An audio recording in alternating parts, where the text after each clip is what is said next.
Jesus' chest, embracing all he heard. There's a deeper love, a more humbling love, an all-encompassing love I'm reaching for. Eternal love, limitless and unreserved, and abundant.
Answer me, deliver me.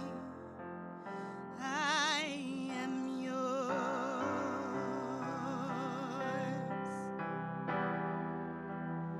I am yours.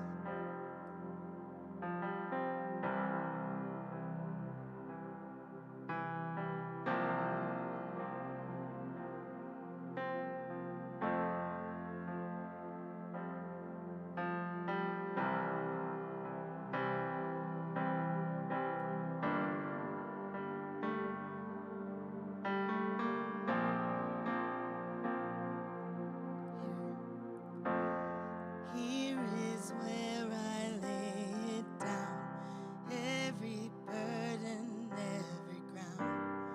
This is my surrender. This is my surrender. Here is where I lay it down, every lie and every doubt. This is my surrender. I will make room for you to do whatever you want to do whatever you want to. I will make room for you to do whatever you want to do whatever you want to. Here is where I lay it down, every burden, every ground. This is my surrender. This is my surrender. Here is where I lay it down, every lie and every doubt. This is my surrender. I will make room for you to do whatever you want to, do whatever you want to, Jesus. I will make room for you to do whatever you want to, do whatever you want to. Haré espacio para ti. Haz lo que quieras, haz lo que quieras.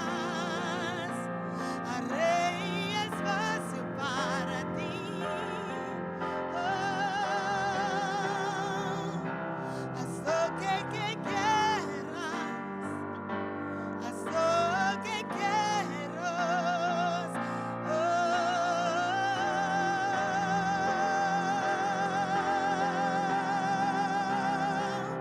This is where we need to be.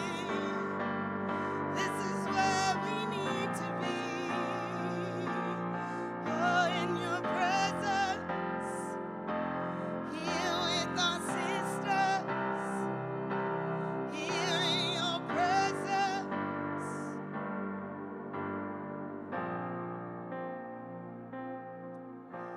Shake up the ground, all my tradition, break down the walls, all my religion. Your way is better. Your way is better. Shake up the ground, all my tradition, break down the walls, all my religion. Your way is better. Your way is better. Shake up the ground, all my tradition, break down the walls, all my religion. Your way is better. Your way is better. I will make room.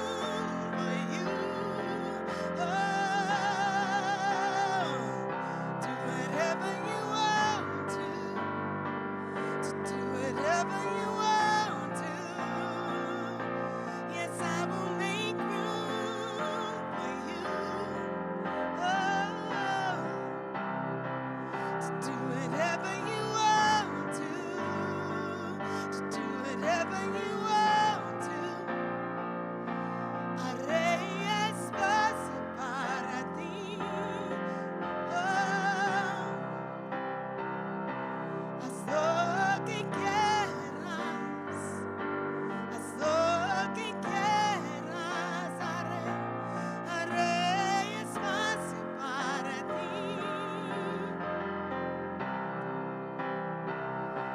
Haz lo que quieras. Haz lo que quieras.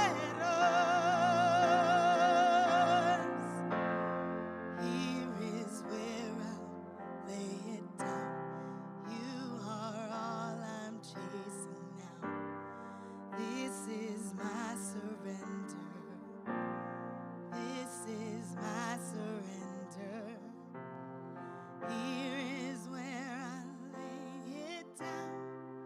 You're all I'm chasing now.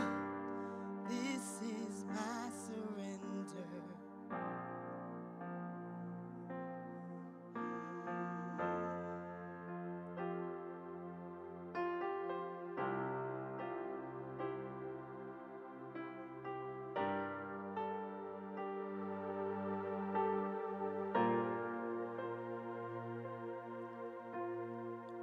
And so we come to you, Jesus, on this Valentine's night, knowing where love is found, knowing that you are the source of everything we are so thirsty for and so hungry for. So we've come here, Jesus, knowing and yet not having a clue how much you offer us and how much you want us to be here.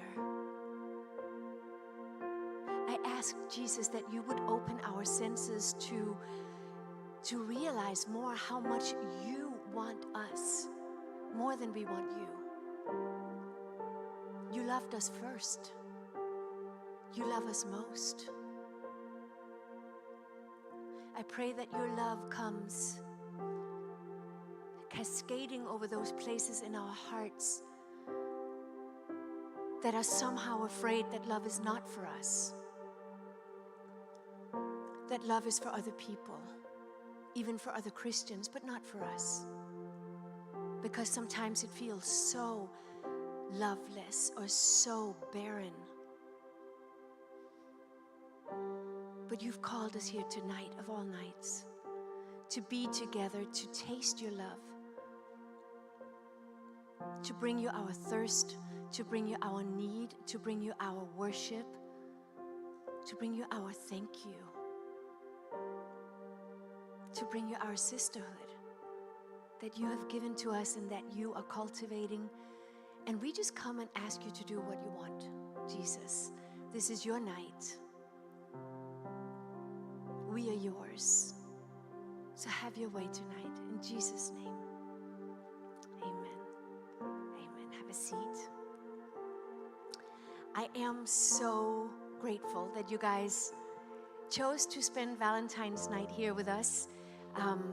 I know that this day and this night can be so loaded emotionally, right? I mean, there is just all kinds of stuff swirling around a Valentine's Day in terms of expectations or dread, or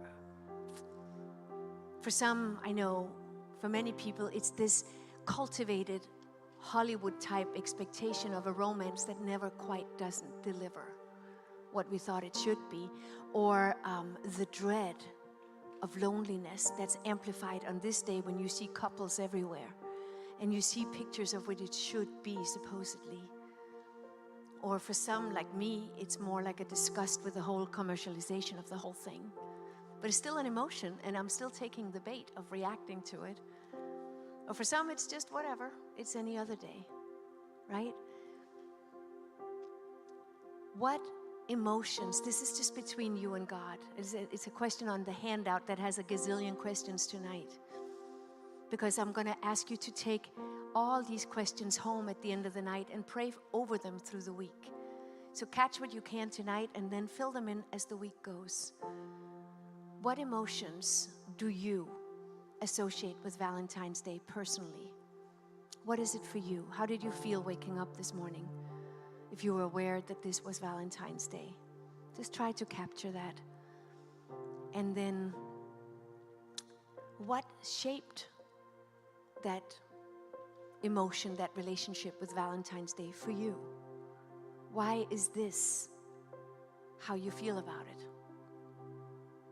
Why is this what it is for you? I know that one of the reasons I have sort of discussed with the whole commercialization of it is that I didn't grow up with it. It's something that it's something that I came to as an adult. So there's a reason for it. I didn't understand a lot of the celebrations that are part of this country. You have your reasons for what it is that you feel. And the reason I asked these questions on this night that is more about Sabbath and freedom is that whatever governs our thoughts governs us. Our thoughts, they say, govern our emotions. Whatever governs our thoughts governs us.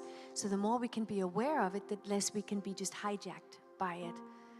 In Proverbs 23:7, it says that as he thought in his soul, so is he. It's a familiar proverb. We quote it a lot. As a man thinks, so is he.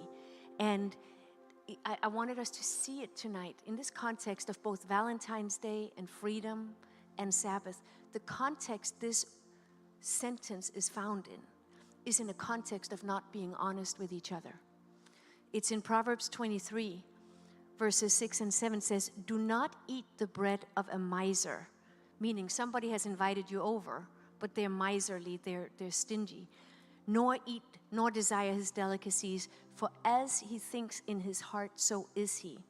Eat and drink, he says to you, but his heart is not in it with you. So the context of as a man thinks, so he is that we say things we don't mean. And Valentine's Day is one of those places where we say all kinds of things. Sabbath and freedom are other contexts where we often say things we don't quite live, don't quite mean. When was the last time you said something you didn't mean? Maybe you just didn't know what else to do. Maybe you said yes when you should have said no. Or maybe you gave a compliment because you didn't want to be unkind. I mean, what else are you supposed to do? Maybe you pretended to be fine because you didn't want to show that you were hurt, that you're not as fine as people wanted you to be. You didn't want to let your mask off. It matters. This, as we're going to talk tonight about Sabbath and freedom, this matters a lot, because what we're hoping to liberate is the true person that God died for, so that we can live as that person instead of in pretense. So in what scenarios, this is making it maybe a little more generic. You don't have to say it necessarily where you do it if you're not comfortable, but in what scenarios do we tend to pretend? When are we not honest culturally? When do we tend to not say what we mean?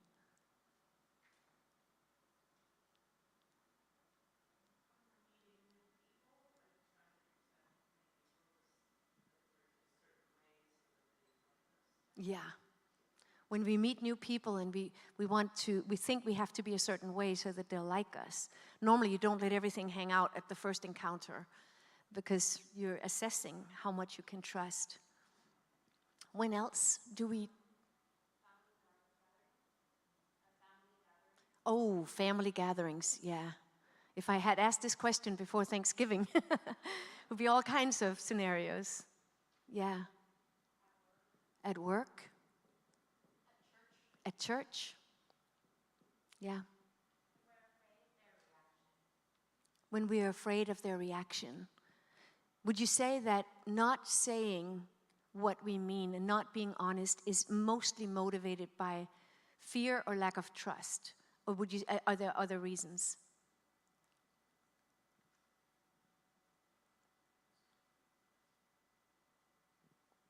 Like, look at it here.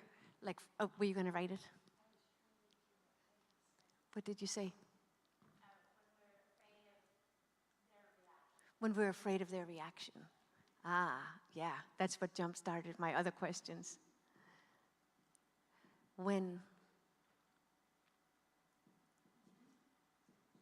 How often do you think, how often in a day does this happen?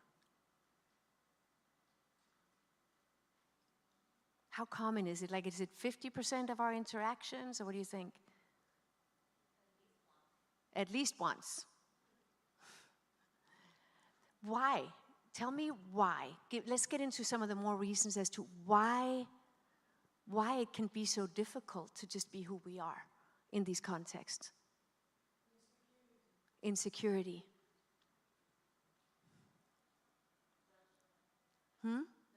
Judgment, insecurity. We're afraid of judgment, or we are judged, or we are judging even. Having your vulnerabilities used against you. That's probably the key. Yeah. She's saying betrayal, to sum it up. Yeah. Having your vulnerability used against you.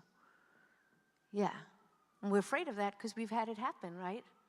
I mean, there's a reason for this. We don't come out of the womb this way. Anything else? Any other reasons? Huh? We want to be approved. We want to be liked. Yeah. We want to be. And somehow we think that if we're real, that won't work. Right? To some extent. Do you know what I mean? Did you miss? One said so they won't like you, and one said to be approved. Yeah. Self-preservation. How is that working? Is it working? Sometimes. Sometimes it's wisdom. That's what makes it so difficult. This we'll come back to this. Thank you, Erica. We'll come back to this many times today, because as we're talking about Sabbath, we're going to do that all month, right? So each month we have a theme, and Sabbath, Celeste laid an amazing, very solid and very nuanced foundation last week of why Sabbath, that is this ancient Hebrew practice, has relevance for us in our day, right? And so tonight, each week, we're going to look at a specific aspect of Sabbath. Tonight, we're going to look at Sabbath as a liberator. How Sabbath, keeping the Sabbath, can liberate us from, among many things, among this. You're going to see it both how God instituted the Sabbath in Genesis at the beginning, and later how he enforced it when people were coming out of slavery. Because the goal is, tonight, what I hope you'll see throughout the night, is that to some extent, these over here are slave drivers. They drive us harder than many slave drivers can do, and we are not free when they are in charge. And so what I'm hoping to make the case for, what I believe God is saying tonight, is that Sabbath is one way to liberate us from these, at least for a day at a time. And so that's where everything we're going tonight is leaning in that direction. The term cognitive dissonance is what we've been describing.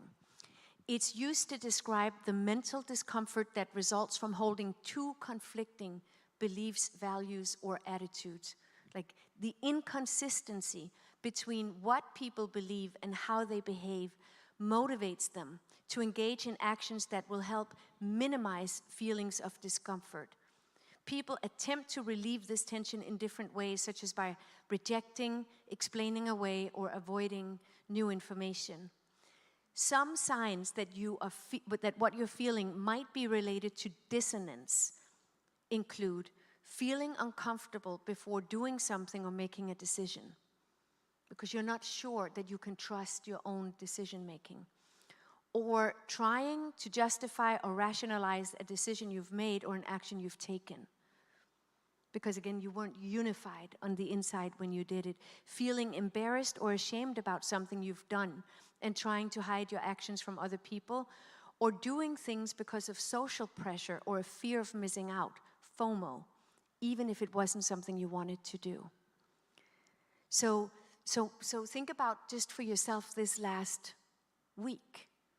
Or maybe there's a general theme for you. In what situations is it difficult for you to live what you believe, being yourself? In what situations is this most pronounced for you? Is it with family? Is it work, new people? When is it hardest for you to live when you believe, to not have dissonance between what's happening in here and what you're actually presenting?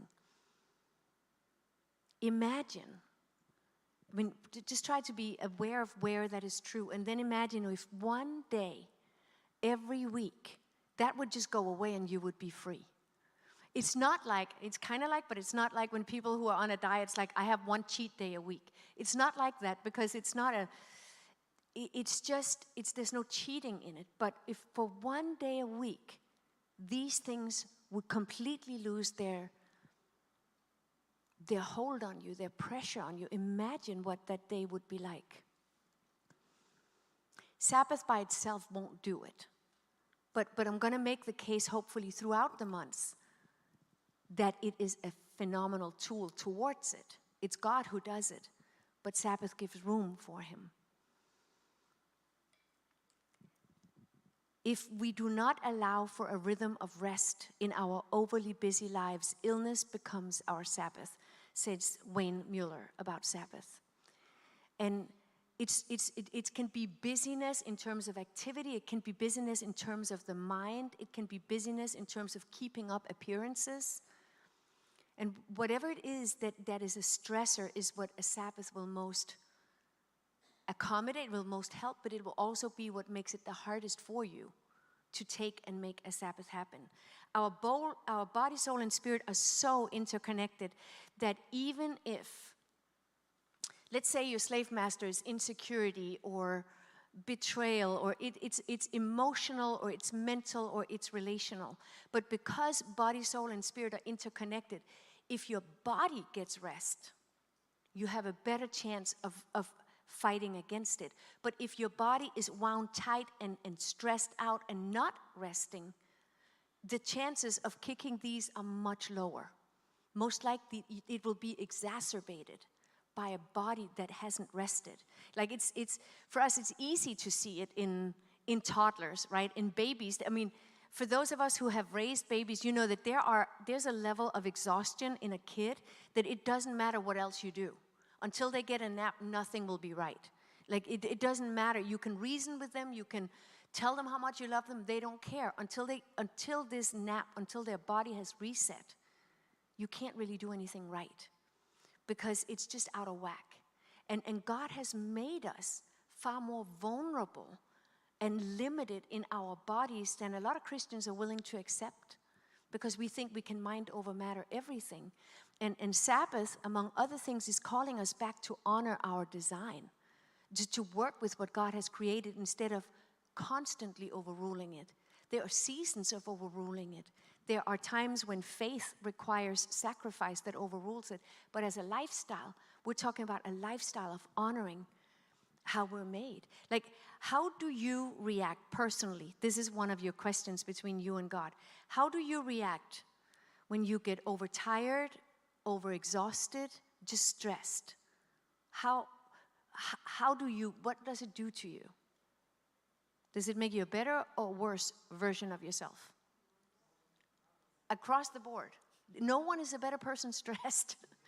No one. I've never met it. You may think you are because you're running on so much adrenaline that you think you're a superwoman, but everyone around you can see that what it is. I used to think, kids, I'm in my warrior mode. And they're like, Mom, you're just yelling. It's not as awesome to be around as it may feel when we are high on adrenaline. But most of the time it has a bad underbelly. It kicks us because we're made to take care of our temples. As Celeste taught last week, God created everything with inbuilt rhythms of rest and work and play, and there's rhythms for everything, and he designed us to cultivate our world, whatever that may be, for 6 days and rest for one. Even the land that we in Miami barely see, like real grass, but even the land was designed for a Sabbath. In Leviticus 25, God says, 6 years you shall sow your field, and 6 years you shall prune your vineyard and gather its fruit. But in the 7th year there shall be a Sabbath of solemn rest for the land, a Sabbath to the Lord. You shall neither sow your field nor prune your vineyard. What grows of it of its own accord of your harvest you shall not reap, nor gather the grapes of your unintended wine, for it is a year of rest for the land. Everything is wired, everything is designed for this rhythm of 7 days. And yes, there are other rhythms, like Erica said, of 3 and 40. But what we're talking tonight is about the rhythm of a week, or the rhythm of 7 years. It's created like that. The land Sabbath gives cultivated fields a chance both to rest and to return vital nutrients to the soil, allowing it to produce bountifully for an indefinite time. Land that's not being just almost raped of his nutrients, it can keep on going if we honor God's ways. This law enhances the quality of the produce, which leads to healthier people and livestock. This is from a book called The Bible and the Environment. And if that's true for the land, it's true for the nutrients of our bodies, souls, and spirits as well. It's true for everything God has created. And natural rest, in the first part of tonight, I'm just going to talk about what's natural. There is a supernatural quality to a Sabbath and to being God's people that natural people don't reap. But if we don't do the natural first, we short circuit the supernatural as well. In other words, there's so many qualities to just natural rest. Whether you're a Christian or a Muslim or an atheist, it doesn't matter. You still need to sleep. These are the laws that it doesn't matter. It affects every human body the same way. Top athletes know that if you don't rest, you cannot perform at your top level. Your body will begin breaking down by the training instead of being built up without rest. And so Forbes magazine listed five reasons that natural rest is good for us. And the reason I go with these not Christian sources, but just this is just what science is. Science is just catching up to what God has created. But sometimes it's healthy for us as Christians to recognize that not everything is spiritual. We're body, soul, and spirit created for this earth. Our bodies are for this earth. Even though our spirits are made for heaven, we have to function here. And I personally have seen so many Christians burning out and making crazy mistakes and being taken out of the picture because they did not honor the basic principles of rest. They started running on adrenaline and fame and applause, and all of a sudden they can't walk straight. And so these basic principles, they anchor us that we're limited. We're not superhumans. We're limited. And if we honor these things, then we can go on much longer. But if we don't honor these things, we will have either illnesses or such big egos that they trip us up. So that's why we start with the natural. So number one, rest heals your body. The human body is built to thrive in a series of short sprints. This is why taking a break, even only for a few minutes, can offer you the refresh you need to persevere through your day. Breaks are brief cessations to work, physical exertion, or emotional stress. They promote mental health, boost creativity, and increase productivity, promote well-being, reduce stress, improve mood, and strengthen relationships. And just side note, the countries that consistently, whose children do the best in academic tests, sometimes they test which is the best school system in the world or whatever. The countries where the children score the highest academically have the most rest built into their systems. They know that kids can't concentrate for more than, they used to be 45 minutes, it may be lower now. So like in my, Scandinavia typically scores very highly, and they have much more rest built into the school day than other systems that where we more pump the kids. You can have a 2-hour session, and then you get a 5 minutes rest where you have to run to your next class, and the kids can't function. It's going against the design. So this rest, regular rest, just in every test you measure it by, it helps us produce better. And number 2, it reduces stress.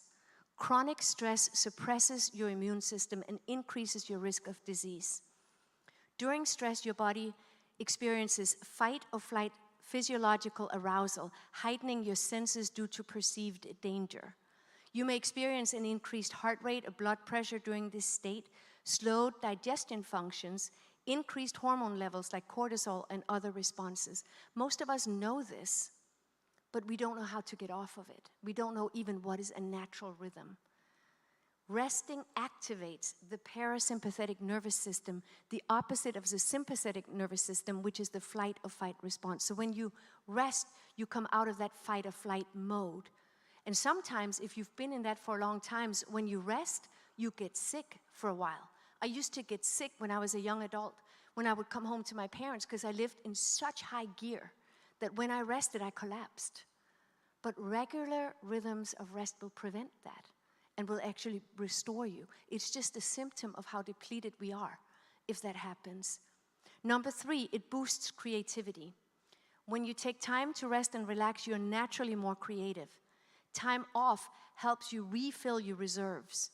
The quiet moments inspire reflection time, allowing you to break through creative barriers. And it's just again what research has shown that rest does. If you are not resting, you get more and more cramped up and you can't think straight. Number 4, it improves productivity. Similar to other muscles, your brain is less functional when it's fatigued. You're always more productive after a restful period. Taking time off will allow you to work more efficiently whenever you get back to it. Set aside, this is just Forbes magazine, set aside 1 day each week to unplug, to improve productivity and feel a greater sense of accomplishment. They're just catching up again to God's design. And number 5, it enhances decision making. The term sleep on it is accurate because rest improves your ability to make decisions. Working too long without rest reduces your concentration and can depreciate your emotional capacity. Regularly scheduled breaks, daily and weekly, allows you to refresh your perspective and in turn make better decisions. And here's what they say. Rest is only significant when you purposefully do it. There's something about making the choice to rest that's different than if sickness make you rest. And this is just their conclusion. Rest is more significant when you purposefully do it. And that's everything Sabbath is designed to be. That is what God created. That's why it works that way. It's not that, it's just, they're just discovering how God created us to work. Genesis 2, verses 2 and 3. And on the 7th day, God ended his work which he had done. And he rested on the 7th day from all his work which he had done. And they keep saying that he rested from specific work. And you'll see soon it's because he did something else. Then God blessed the 7th day and sanctified it, because in it he rested from all his work which he had created and he had made. So God rested from the kind of work that he had already done. And I think Celeste showed you last week that the word for rested is Sabbath. It's a verb. He Sabbathed on that day. But he didn't sleep. He did something else. In Psalm 121, it says, he will not allow your foot to be moved. He who keeps you will not slumber. He's not off on the Sabbath. Behold, he who keeps Israel shall neither slumber nor sleep. But he did rest.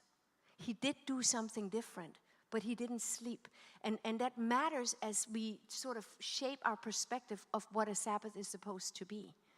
He didn't just take a nap, but he did something different. He blessed and sanctified the day, is what he said. Because in it he rested from all his work which he had done and created. God blessed the 7th day and sanctified it. So the word for blessed, what he did, that day is blessed. And when we choose to join the Sabbath, we are blessed in a similar way. The blessing of the Sabbath day it's the word barak.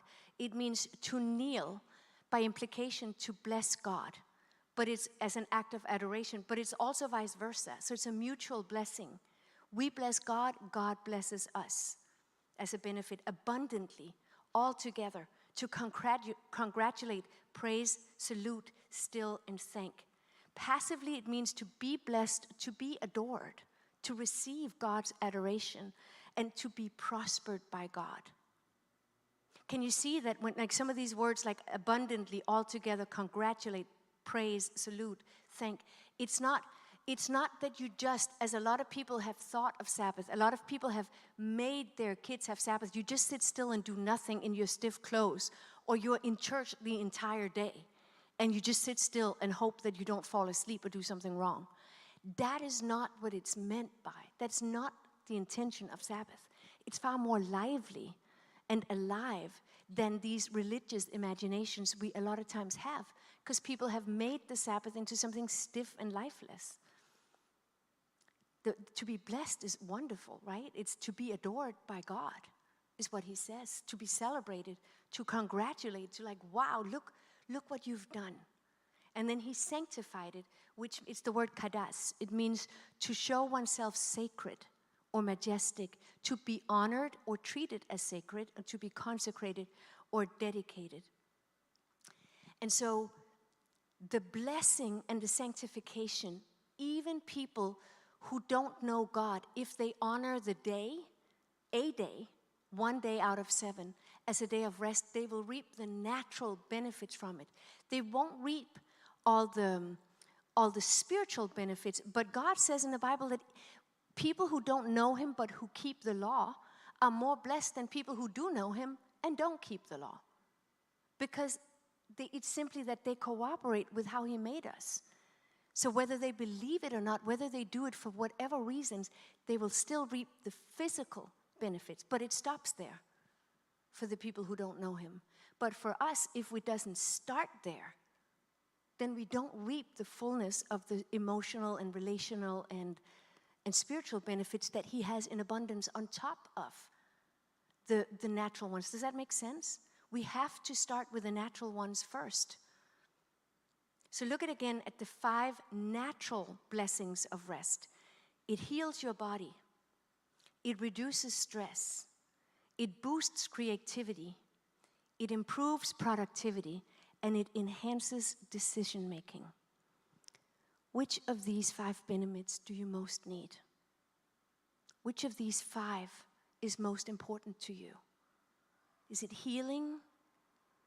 Is it just that if you could just get off the treadmill and feel less stressful? Is it that you feel stuck creatively? I can't even think about what to make for dinner tomorrow. Is it that your productivity is sinking and you're like, I'm blah, I can't? Or that you're paralyzed in decision making, you keep second guessing and you don't know? Either of these 5, all of these 5 are enhanced by rest.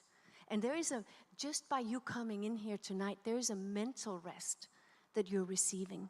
Your mind is resting in the truth of God. You're already now receiving it is a pause. It is a rest from whatever rat race is out there. So you're already receiving that, and God will help you. You came this Valentine's Day to be with him, and he will honor that. And he will bless you, and he will show you more of what you need to do. Matthew 11, 28 through 30 in the Message version. Are you tired? Are you worn out? Burnt out on religion? Come to me. Get away with me, and you will recover your life. I will show you how to take a real rest. Walk with me and work with me. Watch how I do it. Learn the unforced rhythms of grace. I won't lay anything heavy or ill-fitting on you. Keep company with me, and you will learn to live freely and lightly. I think a lot of times we're far more wound tight than we realize. And sometimes it helps. I learned this from dance. Sometimes it helps if you really contract a muscle. You really like do this with me and like cleanse up like your arms and your everything. Just cleanse up everything like,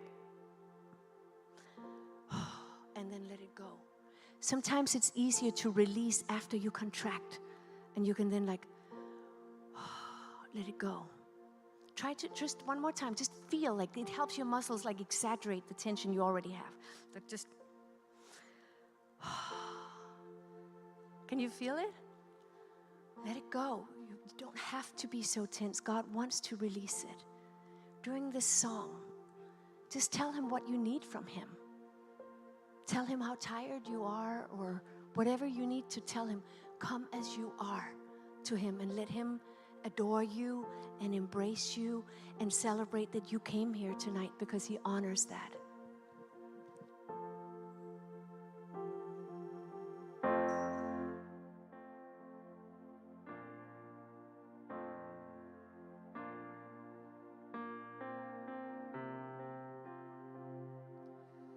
Come out of sadness, wherever you've been. Come broken hearted, let rescue begin. Come find your mercy, sinner, come near. Earth has no sorrow, heaven can't heal. Earth has no sorrow, heaven can't heal. Lay down your burden, lay down your shame. All who are broken, lift up your face. Oh, wonder will come. Oh, you're not too far. So lay down your hurt, lay down your heart. Come as you are.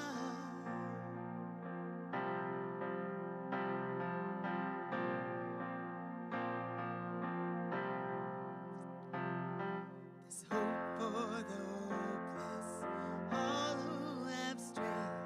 Come sit at the table, come taste the grace. There's rest for the weary, rest that endures.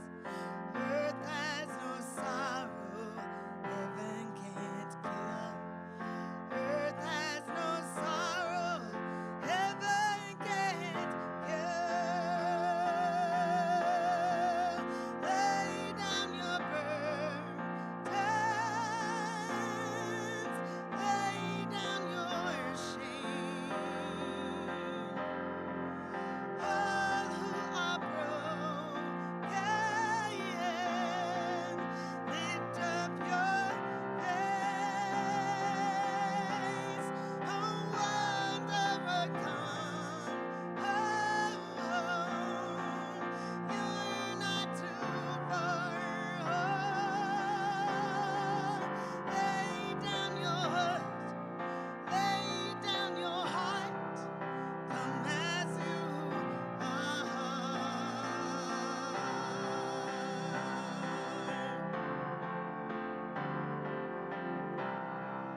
Come as you are. Fall in his arms. Come as you are.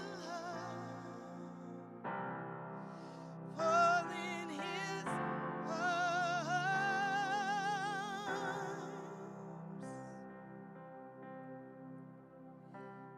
There's joy for the morning. Oh, sinner, be still. Earth has no sorrow, heaven can't heal. Earth has no sorrow, heaven can't heal. So lay down, lay down your burden, lay down your shame.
just sense him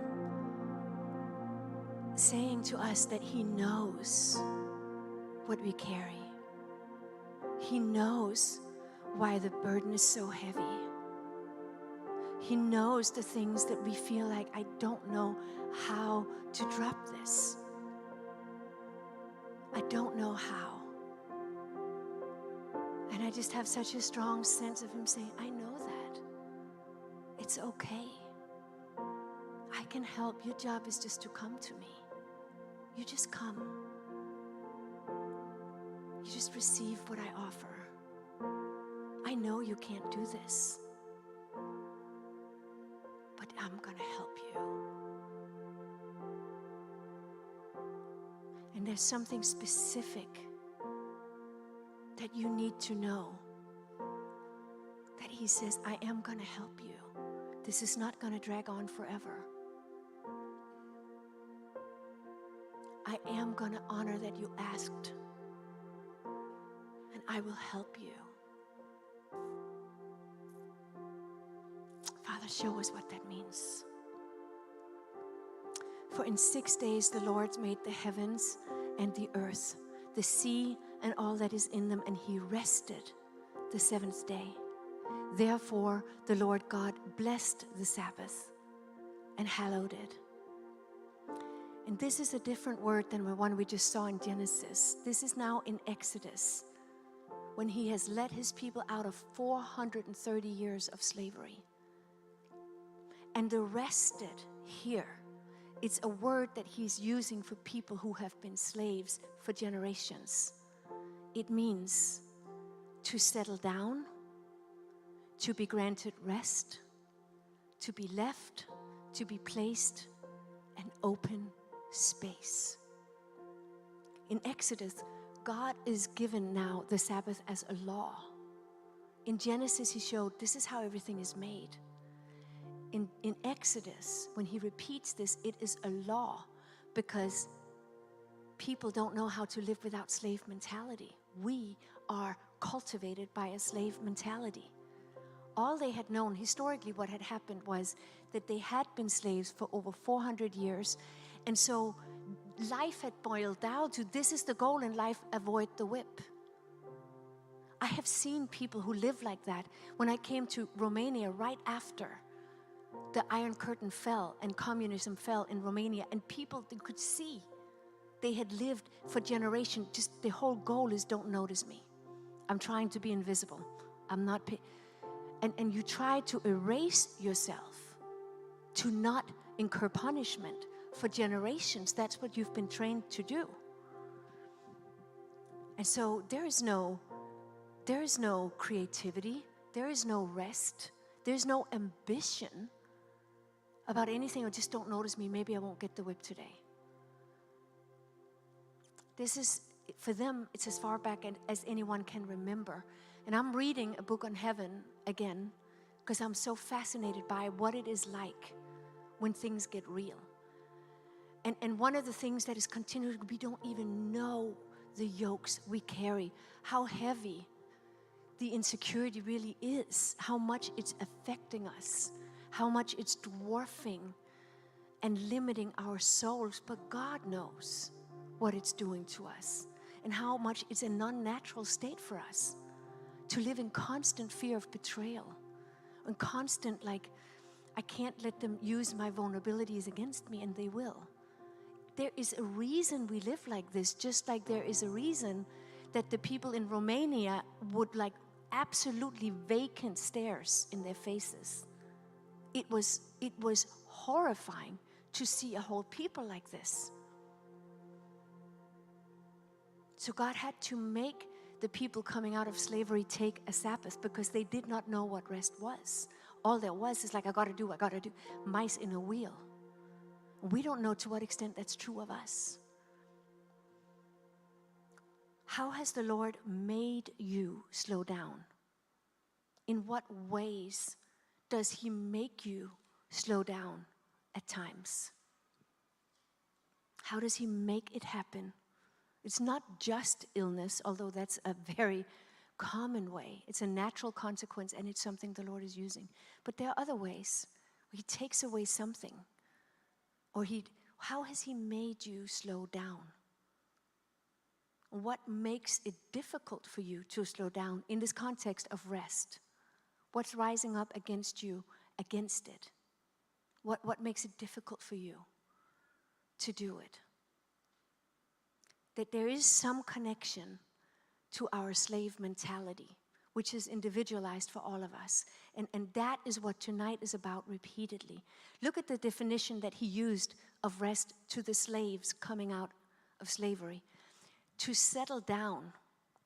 This is what he said instead of the Sabbath definition. To settle down. Instead of being stirred up by stress, that he had to make them settle down. Sit down, sit still. My mom used to say that to me when I was raising my children all the time. She's like, sit down. No, I can't. It's like, the kids need a rest. Sit down. And it helped me. I was homeschooling them. And she would write in their books for me, the kids need a break and so do you. And it's like, it helped me not to just drive them like a slave driver, which I am prone to do. To be granted rest as a gift. To stop this driving of the flesh. Where do you need to be granted rest? To be given it to you as a gift. To be left, meaning instead of being constantly demanded on. Constantly. Did you answer my email? Did you see my appointment? You know, the inundation we're constantly bombarded by. To be left alone from that. To be left from that. To be placed is a definition again. To be placed in a family, to be placed in a sisterhood, to be placed in belonging instead of clawing for it, instead of standing outside the window watching other people have a Sabbath dinner and you're not invited. This is to be placed is to be invited, to be welcomed into that. And then open space instead of being squeezed. Instead of, these slaves were squeezed physically and just like crammed into slave quarters. I think a lot of times we're squeezed just time-wise by all that's coming at us. Again, the inundation of just the technology. We don't have time to breathe. We don't have time to eat. We don't have time for anything. So the rest is open space. I mean, just even... A lot of times when I work with women individually, a lot of people don't know even how to take space for their own breath. And I do it so often because it's so common. I did it in the jungle and it was just as difficult there. I was just in the jungle for a week. That of breathing and taking the space we actually need for our breath instead of holding it and I'm so skinny and I don't take up space. But to take the breath and the space we actually need, it is so foreign to us. So God made them have a Sabbath. Which of these definitions most appeal to you? Of these, which ones most resonate with you? Why do you think that is? Of these. Whatever resonates most with you, it just tells you where you're most needy, where you're most squeezed. Again, God knows why. That's where he wants to like loosen the belt for you, give you space. That's the life we're created for with God and each other. And like Celeste taught so well, I had read and loved her messages before she gave them. Rest is not a law. It's true, the people who say we're not under law, we're not. It's not a law we have to fulfill. It's a gift we are welcomed to receive. But we don't have to. We can still go to heaven and not receive the gift of Sabbath and of rest. We will just be in shambles when we get there. But we can do that, and there are people who live their whole lives. Sabbath is not a law.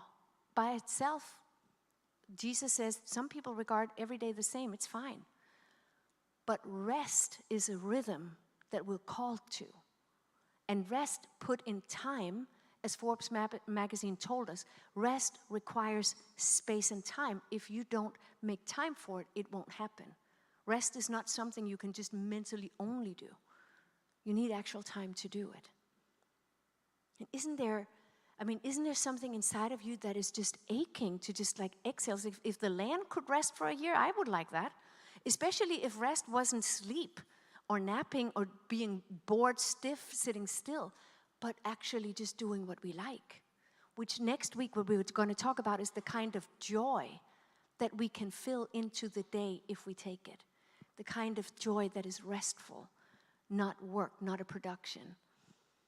Jesus invites us, abide in me and I in you. As the branch cannot bear fruit of itself unless it abides in the vine, neither can you unless you abide in me. And you cannot abide in him if you're not resting in him. I am the vine, you are the branches. He who abides in me and I in him bears much fruit. For without me, you can do nothing. Nothing. You can spin your wheels all day long. David's about to teach on Sunday. You can even be a martyr and have your body burned, but if you are not abiding in the love of God, it is nothing. And a lot of Christians, people, do many things that in the end proves it changes no lives. It doesn't draw anyone closer to God. It has no power. It's just activity. And what we're after is a life that is plugged into that is grafted into the vine, that we draw real life. And that's why this rhythm of rest is just getting our bodies to do what it takes for our minds and our souls and our spirits to thrive. When Moses came he asked for Pharaoh to liberate the slaves in Egypt, their slave masters, right? The first response was not, yeah, you deserve it, you need a rest, you've worked so hard for 430 years. That is not the response we get when we start planning a Sabbath. This was the response. You're just lazy. That's why you're saying, let us go off and offer sacrifices to the Lord. Now get back to work. No straws will be given you, but you must still produce the full quota of bricks. We're going to take away and make it even harder for you. And it is absolutely possible that the minute you decide to take rest, to make a Sabbath in time for yourself, that all hell breaks loose against it. What do you think you're doing? The rest of us are working our butts off. Why should you have that privilege? You will encounter envy. You will encounter all kinds of stuff from people who don't know that it's available to them as well. It's possible. Is there anything externally keeping you from cultivating Sabbath? And by Sabbath, I mean a day of rest. Is there anything externally making it impossible? If you're a mom, then your kids are part of the Sabbath, right? That's how it's designed. But is there anything externally keeping you from not working like you do the other days, one day a week? If there is, don't give up. If it gets worse, if you ask for a day, don't give up. There's something called a righteous appeal where you can come and righteously ask, I know you said no, but I'm making this appeal to you. I'm appealing for you to do the right thing, basically. And so you can do that. You can make a righteous appeal, even if they first said no. That doesn't mean you give up. And you pray and you ask God what to do. And there are some lifestyles that God may have us exodus, because they simply are not conducive to a life with God. There are some lifestyles like that. There are other lifestyles where He modifies it so that you can be fruitful in the lifestyle you have. But you have to at least ask Him, God, what do I do? If an external prevention from my Sabbath is happening, what do I do with it? Just ask Him and He will show you. He is a deliverer. It's what He is. That's why He put it in the deliverance story. But is there anything internally keeping you from taking a Sabbath, a day of rest? Whatever day a week that may be, is there something inside that rises up against that thought? This is Ken, I can't say his last name. He says, we need to ask ourselves why we are so busy. Sabbath helps us to question our assumptions. The truth is that we may be busy because we feel a need to validate our worth. Sabbath gives us a chance to step off the hamster wheel and listen to the voice that tells us that we are beloved by God.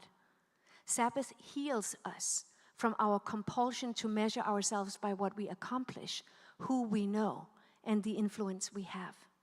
Sabbath enables us to define ourselves less by our achievements and more as beloved daughters and sons of God. As we become more aware of how we are cherished as children of God, we grow in our trust of God. And that is why these things begin to fall away. When we take a stance against our own compulsions, I have to be important. I have to be part of what's going on. I can't miss out or I'll be left behind. When we take a stand against our own compulsions, what we take a stand against are those slave masters, those slave drivers. Sabbath is where a lot of times what will happen in the beginning is that cognitive dissonance is exposed. When you sit still long enough, mud and water separate, right? And you begin to recognize I'm doing all kinds of things that I actually don't want to do. I don't actually believe it, but I'm just running so fast that it's autopilot. So Sabbath begin to distill what's what. When God introduced the Sabbath among the 10 Commandments, he began by emphasizing in Exodus 20, I am the Lord your God who brought you out of the land of Egypt, out of the house of slavery. You shall have no other gods before me. It is about taking a stance against the slave drivers, the other gods. That's why Sabbath is sacred, because it exposes what is really driving us. What really is my motivation? What is the real God I'm trying to pacify or please or whatever? I love this quote there's a book called Rhythms of Rest and Work by Ruth Haley Barton, and she says, when we think of Sabbath only in terms of rest and replenishment, we're selling it short. In Jewish tradition, Sabbath contains a strong element of resistance to the prevailing culture and to the gods within that culture, as allegiance is proclaimed to the God who is our God.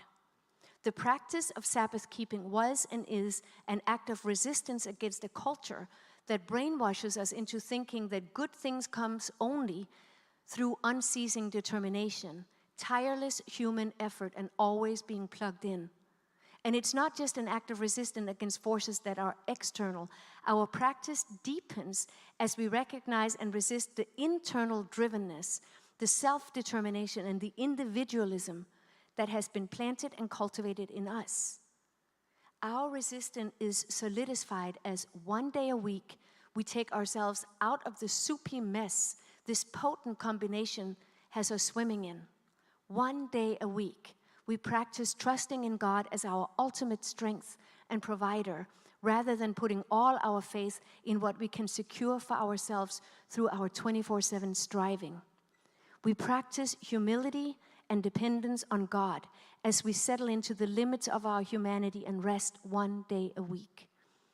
Remembering how we used to live and how God freed us from our bondage leads us quite naturally to delight and devotion as we determine once again that we will not get sucked back into a life of non-freedom. Sabbath is first and foremost about the freedom to live our lives on God's terms rather than living in bondage.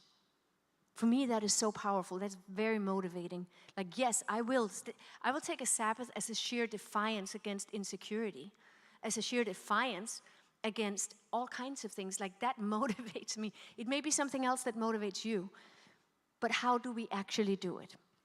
Let's say that at this point you're like, okay, I want to do it. I want to do it. How do we do it?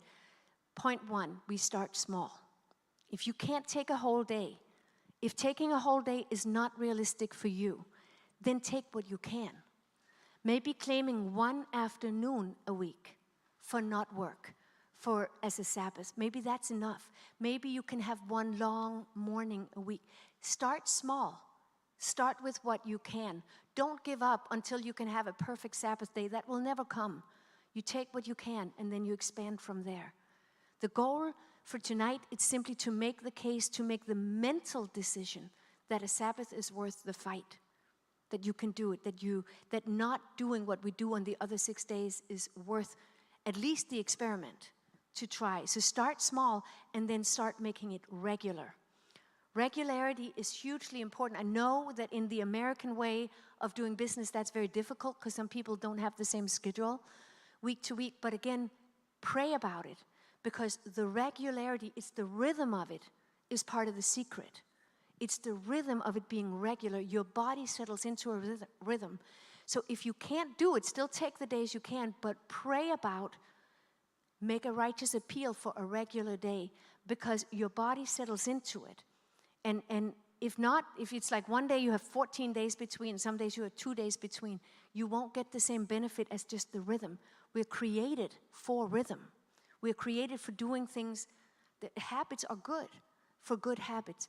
So, and it will also help other people respect your Sabbath if they know when it is. And it will help you respect it. Things are emphasized by habit. Number 3, make it yours. Next week, we're going to talk a lot more about what we can do with the Sabbath, how to fill it with joy and delight and things that are wonderful. But already now, make it yours. If in your mind you have somebody else's Sabbath, scratch that out and ask God what yours can be like. This is for you in this season of your life. This is not some idealized anything. This is whatever is real in your life. Make it yours. That means that if you're a mother of little children, your Sabbath will be different, most likely, than someone who is an empty nester. Or if you're an introvert, it will look different from an extrovert because your needs are different. But make it yours. Make it a Sabbath that accommodates rest for you. Begin to dream with God about what that would look like. Like, for instance, who would you like to have with you in your Sabbath? Who would you like to Sabbath with? Start praying about that and thinking about, there's some who need to do it alone. There's some who need to do it partially alone. It depends on who you are, but it's part of the picture. Remember, I'm asking you to take all these questions home and pray about them for a week, for God to reveal to you what that is like for you. Number 4, make it sweet. This is important. Again, because we're up against the spirit of religiosity, which is such a slave master. And so a lot of times, if you don't think about what would make it sweet for you, like for me, it's no secret, everybody knows, it includes candles and coffee. Like there is a candle burning all day and because it makes it sweet for me. It just, that golden glow does something for me. For other people, it has no point. It's like, I need to go for a bike ride. That's what makes it sweet for me. Whatever it is that makes it sweet for you will come against the religiosity of, well, if it was really holy, then you would just sit still and think holy thoughts the whole time. And you would be really holy. And like 2 days into that, you're over it. This has to work with who you actually are. Make it sweet, make it fun. What you want it to be. What, like just even tonight and praying this week, what would make Sabbath sweet for you? Something you would look forward to, something that's delightful. What ingredient would make it sweet? Just pray about it through the week. Make it restful. I say that to all the type A personalities or those who, like myself, make a list for everything. If you don't watch it, you can make Sabbath a project. I mean, I had to come against making list for myself, making a schedule for Sabbath like every other. Okay, so I'll sleep to like 8. And then I'll have quiet time from 8 to 9. And then I'll be in the sun from 9 to 10. And that's my natural rhythm. That is not restful. Some rhythm is for me. For somebody else, that will be like super stressful. But make it restful for you. Make sure that it's not a project, that it's not something you do for brownie points with someone, that it really is just restful. What would it take for you to exhale that day? To unwind? Whatever that would be. It has to be restful. That's where we started. The nature of rest has to be what permeates it. Sometimes you can fill a Sabbath up with great and wonderful things, but without rest, you're more exhausted when you're done. Like that, what you say, you need a vacation from your vacation. Like, make sure that rest breathes through that time. And finally, 6, receive it with gratitude. It's something you receive. Yes, you fight for it, that's the oxymoron, but it's something you receive. Be grateful for it. Instead of like, oh, I have to do this or I'll just get too stressed otherwise. It's a good gift from God. When he first, in the Genesis account, when we first saw that he created Sabbath, it's the God who creates everything out of nothing, who is inviting you to rest and let him create your day for you. Let him be hovering over you. Like it's a sweet gift from the man, from the God who created the Amazon jungle that I just hacked my way through. It's beautiful, beautiful things he creates. And Sabbath is a thing he has created, a gift. And in Exodus, when he did it as a delivery from slavery, it's still a gift. Freedom is a gift. I mean, if you have ever, whatever slavery you've been brought out of, you know that it's a gift to be free. So don't lose the freedom. It's a gift. Freedom is a gift. It's not a chore. I have to be free again because it's like Sabbath, and I'd rather get back on the treadmill where I know what I'm doing. My treadmill, I am in complete control. I know what I am doing. And there is an element of letting go of control in this. Freedom is a gift. And it provides that resistance against whatever your slave masters are. And you have to recognize that these slave masters are so familiar to us that you may want them to hang around. Maybe you don't like insecurity, but you like that it makes you control certain things so that you don't feel insecure, right? So this freedom comes against our sense of control, one way or another. Just take that on, stare at it. It's like, okay, God, I want to control this because I feel so scared that if I don't control this, something bad will happen. That's a good place to start because freedom is found in truth, as we've seen over and over. He says in Exodus 13, and in the future, your children will ask you, what does all this mean? And that's a big part of the Jewish Sabbath, is the children ask questions. Then you will tell them, with the power of his mighty hand, the Lord brought us out of Egypt, the place of our slavery. That's the point of the Sabbath. The Lord brings us out of our place of slavery to a place of rest. And one day a week, we remember that. One day a week, we live that. And then the rest of the week, we have more faith, we have more joy, we have more freedom in whatever else we do. It fuels the work. It fuels the other things. It has value in itself, and it sets the tone for everything else. It is, believe it or not, God who holds the world together. It feels like sometimes it's you when you have to answer 17,000 emails an hour. And if you don't, it will all fall apart. But it's not true. It's not true. A lot of the pressures we are under are not actually true pressures. They are slave masters whipping us, but it's not true. It's not in accordance to what's real. That's part of why I'm so fascinated by this book I'm reading about people who have been dead and have come back, and it's not a weird book. It's an actually well-documented book. And they talk about when the slave masters lose their grip on us and peace floods in, and we're all just living in the love and the joy that is true of God, and that we, his people, have a first fruit of. We don't have it perfectly, but we have the first fruit. We feel it more. The rest of the world don't have access to it. They can rest, but they can't have all that God is. When we honor the Sabbath in whatever way he shows us to do that, we become children again. We become carefree again for a day. But when that day is regular, it begins to build. Psalm 131, Lord, my heart is not proud. My eyes are not haughty. I do not concern myself with matters too great or too awesome for me to grasp. Imagine just one day of that. Instead, I have calmed and quieted myself like a weaned child who no longer cries for its mother's milk. Yes, like a weaned child is my soul within me. If just one day a week you wean your soul off of the rat race of this world, it will be weaned. It will be content. But the irony is that we do have to fight for the rest, for the freedom. It is Galatians 5:1. It is for freedom that Christ has set us free. So stand firm then, and do not let yourselves be burdened again by a yoke of slavery. So the fight is to make the righteous appeal, to stand guard around the choices to keep this Sabbath. That is the fight. But you make that fight. God is with you. And we can together cultivate that as something we honor in each other's lives. But then freedom and strength and everything else rises up. But God always works with our choices. He doesn't override them.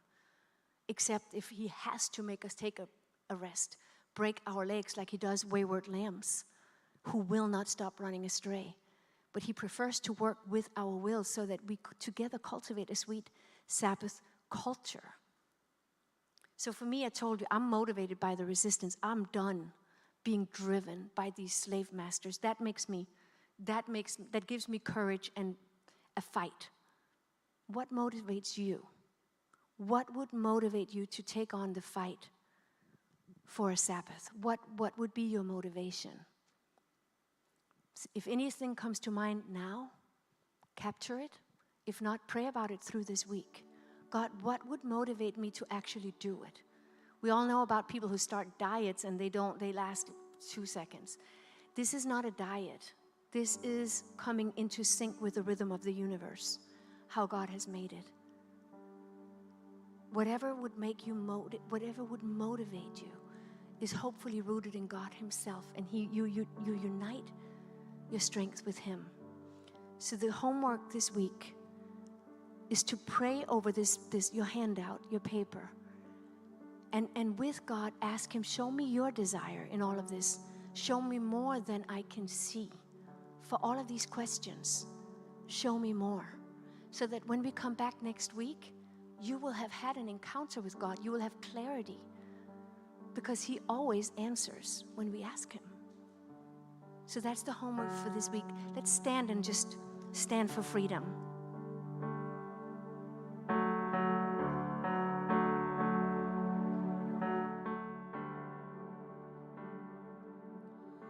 You broke my chains of sin and shame. You covered me with grace.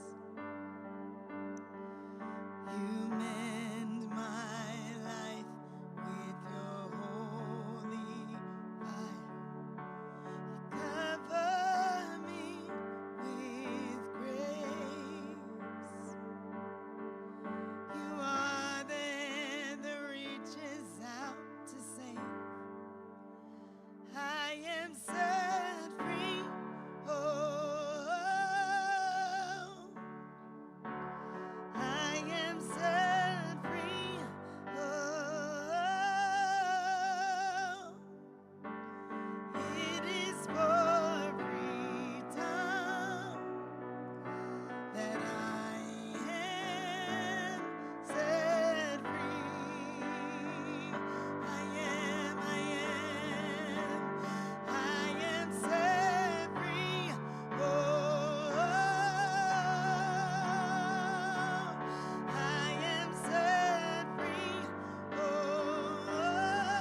that we are set free. Let's declare that one last time. We are set free.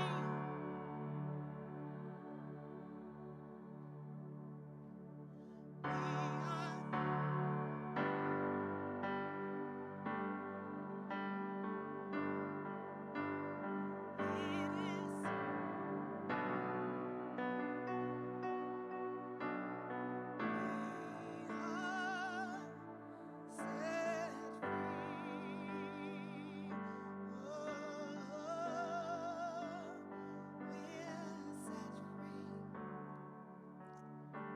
Amen. Amen. And you know that because you come here on Valentine's night. Instead of doing all kinds of crazy stuff, you came here to be with Jesus, to be with each other, and He sees your effort.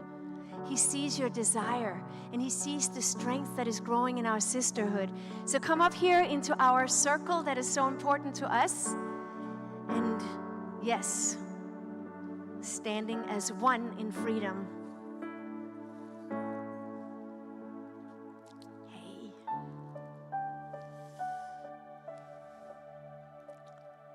Thank you, Liz in translation and Michelle upstairs. It always takes a village to do what we do together. Yes. We're doing like a horseshoe tonight. This is very nice. I like We're doing a circle. No, we're doing a circle. Yes, close the gap. There is no, yes, Liz is coming. Yes. Liz got thrown for a loop tonight. She got thrown. Jesus is our Valentine. Jesus is our Valentine, that's right. Yes. Yes, He is. I love that. He is love, and He is loving us. And the love in this sisterhood is so powerful and so beautiful and has just begun. We've just begun to taste what He will do. So at the count of 3, you know what to do. 1, 2, 3.